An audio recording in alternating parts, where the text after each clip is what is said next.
جو حضرت سیدنا ابو عبیدہ بن جراح رضی اللہ عنہ کے نام سے مشہور ہیں۔ آج آپ نے اسلامی تاریخ کے عظیم ہیروز میں سے ایک ہیرو حضرت ابو عبیدہ بن جراح رضی اللہ عنہ کی پرسنالٹی کو ایک ڈیفرنٹ ویو سے دیکھا۔ بچوں، یہ بھی ہیرو ہونے کی ایک پہچان ہے۔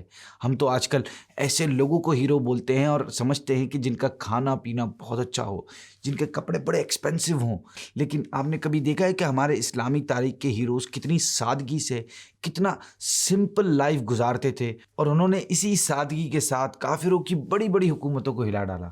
یہ تھے ہمارے عظیم ہیروز۔ بچوں، ہمارے آج کے ہیرو حضرت ابو عبیدہ بن جراح رضی اللہ عنہ کی ایک اسپیشلٹی یہ بھی ہے کہ آپ کا شمار عشرہ مبشرہ میں ہوتا ہے، یعنی وہ 10 صحابہ کرام جن کو نبی پاک صلی اللہ علیہ وسلم نے دنیا ہی میں جنتی ہونے کی بشارت یعنی گڈ نیوز دے دی تھی۔ ان خوش نصیب صحابہ کرام میں سے ایک صحابی حضرت ابو عبیدہ بن جراح رضی اللہ تعالی عنہ بھی تھے۔ اب آئیے آپ رضی اللہ عنہ کے بارے میں مزید کچھ جاننے کی کوشش کرتے ہیں۔ آپ رضی اللہ عنہ کا نام عامر بن عبداللہ بن جراح ہے اور آپ کی کنیت ابو عبیدہ۔ آپ اپنی کنیت اور دادا کے نام سے ہی مشہور ہیں، یعنی ابو عبیدہ بن جراح۔ آپ کی والدہ کا نام حضرت امیمہ ہے، یہ بھی اسلام لے آئی تھیں۔ آپ دبلے پتلے، لمبے قد اور انتہائی نورانی چہرے والے تھے۔ آپ بہت سادہ تھے، لیکن اس کے باوجود آپ رضی اللہ عنہ کی پرسنالٹی ہر اعتبار سے اٹریکٹیو تھی۔ آپ بہت ڈاؤن ٹو ارتھ، انٹیلیجنٹ، عاجزی و انکساری کرنے والے، گھل مل جانے والے اور عبادت گزار ہونے میں اپنی مثال آپ تھے، یونیک تھے۔ آپ رضی اللہ عنہ کا شمار جنگی معاملات کے ایکسپرٹس میں ہوتا ہے۔ آپ رضی اللہ عنہ ہماری ہسٹری کے کتنے عظیم ہیرو ہیں، اس کا اندازہ اس بات سے لگائیے کہ آپ ہی کی لیڈرشپ میں مسلمانوں نے اس وقت کی سب سے بڑی پاورفل سلطنت یعنی روم سے ٹکر لی اور شاندار کامیابی حاصل کی۔ آپ رضی اللہ عنہ بھی ان صحابہ کرام علیہم الرضوان میں سے ہیں جنہوں نے امیر المؤمنین حضرت سیدنا ابو بکر صدیق کے ہاتھ پر اسلام قبول فرمایا۔ آپ رضی اللہ عنہ کو ذوالحجرتین ہونے کی سعادت بھی حاصل ہے، یعنی 2 بار ہجرت کرنے والے۔ یہاں پر میں آپ کو یہ بھی بتاتا چلوں کہ کل 3 ہجرتیں ہیں، 2 مکے سے حبشہ کی طرف اور ایک مکے سے مدینے کی طرف۔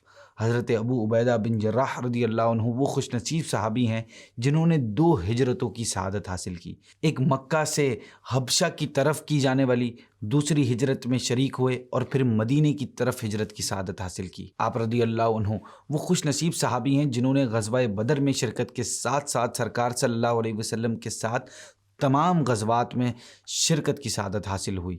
آپ رضی اللہ عنہ کو بیعت رضوان میں شرکت کی سعادت بھی حاصل ہے۔ بچوں، بیعت رضوان کے حوالے سے میں آپ کو بتاتا چلوں کہ بیعت رضوان کیا ہے۔ 6 ہجری میں جب حدیبیہ کے مقام پر یہ غلط افواہ مشہور ہو گئی تھی کہ کفار نے حضرت عثمان غنی رضی اللہ عنہ کو شہید کر دیا ہے، تو 1400 صحابہ کرام علیہم الرضوان نے پیارے آقا صلی اللہ علیہ وسلم کے ہاتھ مبارک پر کفار مکہ کے خلاف مر مٹنے کے لیے بیعت کی تھی، اور اس بیعت کو ہسٹری میں بیعت رضوان کے نام سے جانا جاتا ہے۔ بچوں، اس بیعت کی خاص بات یہ تھی کہ قرآن پاک میں اس بیعت میں شریک ہونے والے تمام صحابہ کرام علیہم الرضوان کو اللہ پاک کے ان سے راضی ہونے کی خوشخبری سنائی گئی ہے۔ چنانچہ اللہ پاک ارشاد فرماتا ہے، جس کا ترجمہ ہے، بے شک اللہ راضی ہوا ایمان والوں سے جب وہ اس پیڑ کے نیچے تمہاری بیعت کرتے تھے، تو اللہ نے جانا جو ان کے دلوں میں ہے، تو ان پر اطمینان اتارا اور انہیں جلد آنے والی فتح کا انعام دیا۔ یہ اعزاز حضرت ابو عبیدہ بن جراح رضی اللہ عنہ کو بھی حاصل ہے۔ ہمارے پیارے آقا صلی اللہ علیہ وسلم کی نگاہ میں حضرت ابو عبیدہ بن جراح کا مقام بہت بلند و بالا تھا۔ آپ رضی اللہ عنہ کو بارگاہ رسالت صلی اللہ علیہ وسلم سے امین الامت کا لقب عطا ہوا۔ امین کا مطلب ہوتا ہے امانت دار۔ نبی پاک صلی اللہ علیہ وسلم نے فرمایا، ہر امت میں ایک امین ہوتا ہے، اور اس امت کے امین ابو عبیدہ بن جراح ہیں۔ ایک واقعہ اسلامک بکس میں کچھ اس طرح بھی ملتا ہے کہ ایک مرتبہ اہل نجران آپ صلی اللہ علیہ وسلم کے پاس حاضر ہوئے اور عرض کیا، یا رسول اللہ صلی اللہ علیہ وسلم، ہمارے پاس ایک ایسا آدمی بھیج دیجئے جو امین یعنی امانت دار ہو۔ آپ صلی اللہ علیہ وسلم نے ارشاد فرمایا، میں تمہارے پاس ایک ایسا امین بھیجوں گا جو ویسا ہی امین ہے جیسا اسے ہونا چاہیے۔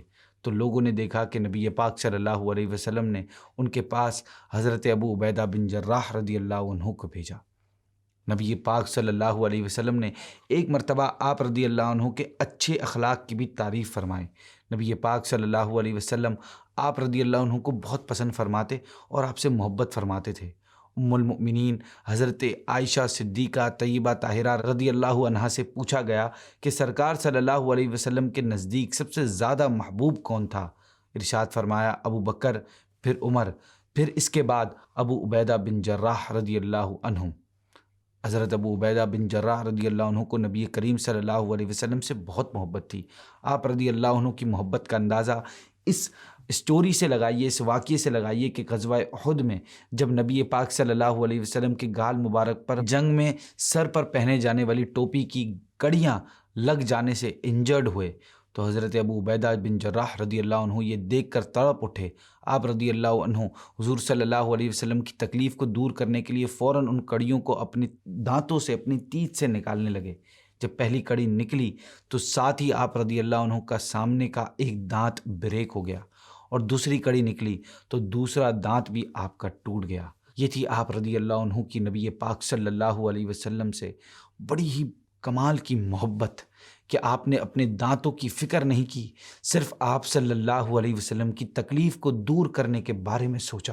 آپ کی زندگی بھی بڑی سادہ تھی، بہت سادہ زندگی گزارنے والے تھے آپ۔ ایک مرتبہ امیر المؤمنین حضرت سیدنا فاروق اعظم رضی اللہ عنہ ملک شام تشریف لائے تو وہاں کے تمام لوگوں نے آپ رضی اللہ عنہ کا ویلکم کیا۔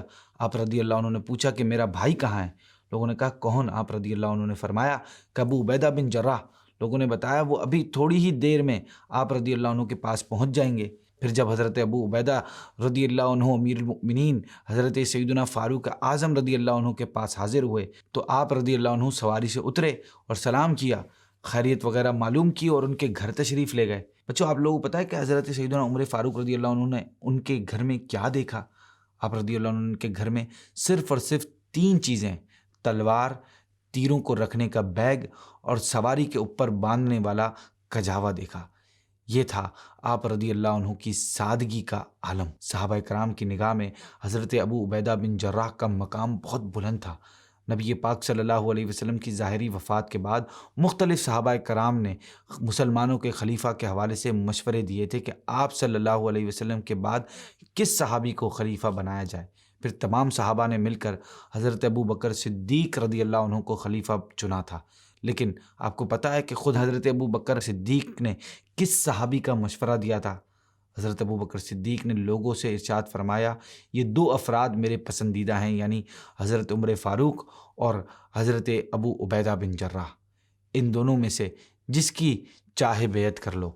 یہ وہ مقام و مرتبہ تھا مسلمانوں کے پہلے خلیفہ حضرت ابو بکر صدیق کے نزدیک ہمارے آج کے ہیرو حضرت ابو عبیدہ بن جراح رضی اللہ عنہ کا۔ اسی طرح حضرت عمر فاروق رضی اللہ عنہ آپ کو کتنا پسند فرماتے تھے، اس کا اندازہ ان کی اس خواہش سے کیجئے کہ ایک بار آپ اپنے دوستوں کے ساتھ بیٹھے ہوئے تھے۔ آپ رضی اللہ عنہ نے لوگوں سے پوچھا کہ آپ لوگوں کی دلی تمنا کیا ہے؟ کسی نے کہا میری یہ تمنا ہے کہ کاش میرے پاس سونے سے بھرا ہوا ایک کمرہ ہوتا اور میں وہ سارا راہ خدا میں لٹا دیتا۔ کسی نے کہا کاش میرے پاس ہیرے جواہرات سے بھرا ہوا کمرہ ہوتا اور میں اسے راہ خدا میں خرچ کر دیتا۔ پھر امیر المؤمنین حضرت سیدنا عمر فاروق رضی اللہ عنہ نے ارشاد فرمایا کہ کاش میرے پاس ابو عبیدہ جیسے مردوں سے بھرا ہوا ایک کمرہ ہوتا۔ اندازہ لگائیے اس شخص کی اہمیت کا جس کی خواہش آدھی دنیا پر حکومت کرنے والے امیر المؤمنین خلیفہ ثانی عمر فاروق رضی اللہ تعالی عنہ کرتے ہیں۔